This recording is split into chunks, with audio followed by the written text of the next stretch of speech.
All right, everybody. This is today's live. I am talking about productivity and creativity tips for writers. This is, I believe, day three of the live. I'm having some issues connecting with the scheduled ones, so I may just delete those and go live with the tech integration, which I am woefully bad at. So, welcome.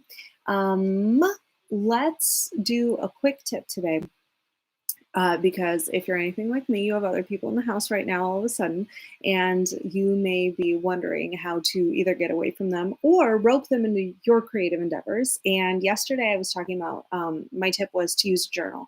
It gets you out of your head, it gets you out of the digital sphere, and it gets you onto the page in a very different way that jogs your thinking process, or at least it does for me, in a way that I have found to be delightful. I started using a journal before the current troubles and have been using it joyfully for about 2 months. And it has really yielded some ideas and like idea processes that I really enjoy.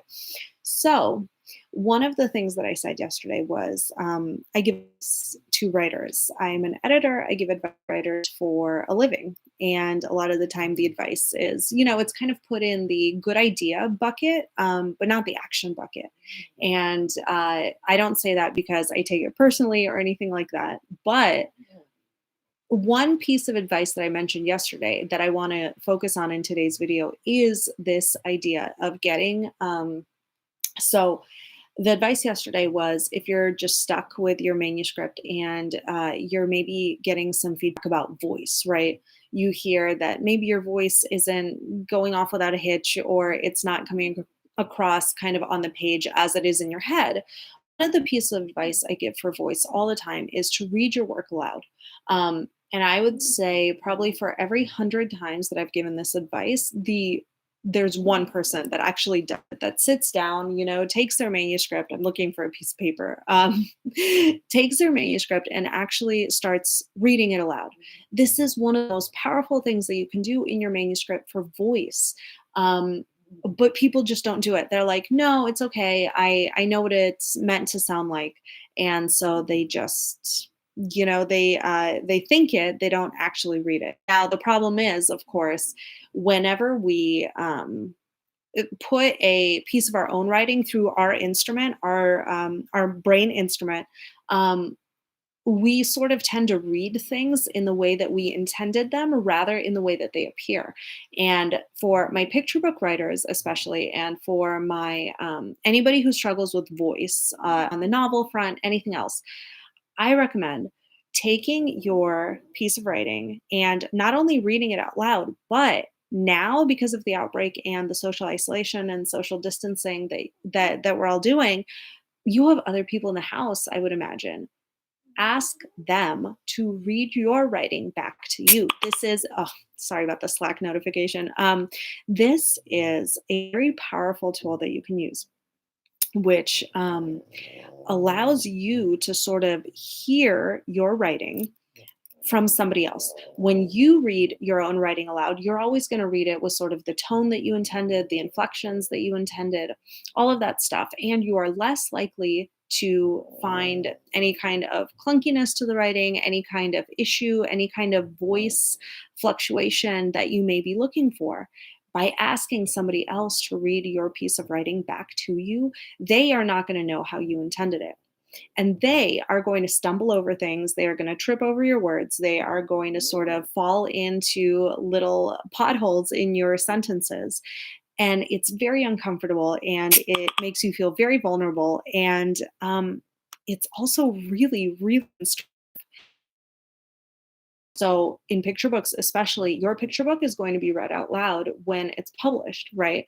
And so if somebody's having trouble and tripping over your words at this early draft phase, you can get that very valuable information by simply asking somebody that you love and trust to read your work out loud to you. Yes, it's going to feel so strange to sit there in the hot seat and hear your writing. But what I would do is print out a copy for your person, print out a copy for yourself, and just maybe circle or underline the places or put a hash mark or something where they stumbled.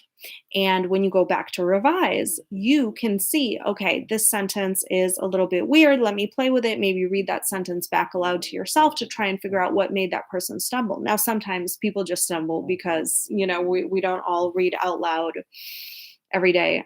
It's just not a skill that a lot of people have practiced. But sometimes you may catch on to a pattern in the way that you've written the work, in the way that that person interpreted it and read it out loud back to you, that will clue you into a voice issue in your writing. So, again, I love giving writing advice. I do it every day, it's my job. But maybe 1 in 100 people will actually do this advice. And since we have fewer than 100 people watching right now, um, I'm guessing that it is, you guys will think it's a great idea, but maybe not do it. Change that pattern. Change it into a positive habit and ask the person that's now suddenly in your house with you. This is the perfect time to do it. Ask them to read something that you're struggling with, maybe just a passage or a picture book draft. Ask them to read it aloud back to you and see if that doesn't shuffle something loose. Because voice is one of those writing disciplines that is very, very difficult to conceptualize and apply to your own writing until you've had a lot of practice. The author Barry Lyga talks about a million bad words. You have to write a million bad words, get them out of your system, and then you can sort of go forward a little bit more confidently and knowing that the things that you're writing probably have better voice, better syntax, are cleaner and clearer, and all of that good stuff. Now, we voice is very much like that in that we don't sort of come out of the gate with perfect voice or perfect grammar or perfect anything, and we have to learn it as writers, and voice tends to be one of the things that we learn later. Now you can kind of put rocket boosters on your own development of your voice by reading your work out loud to yourself. This also helps, but since we are in strange times and people are hanging out in your house, ask somebody to read that passage that you've been having so much trouble with aloud to you. Ask them to read your picture book draft to you, that blog post, whatever it is that you're working on, have it read back to you, because the way that we process information when we simply read it on a digital screen is very different from the way we process information if we read it using our voice and our body, and is very different from the way we process information when we hear us. So for today, I'm giving you kind of an uncomfortable, vulnerable tip, but if you have somebody in your house to read your work back to you, I will do. For today, we'll see you tomorrow at noon again. And thank you so much for joining me for 14 days of productivity and creativity tips for writers. And Olive and I will see you tomorrow. All right. Have a good day. Bye.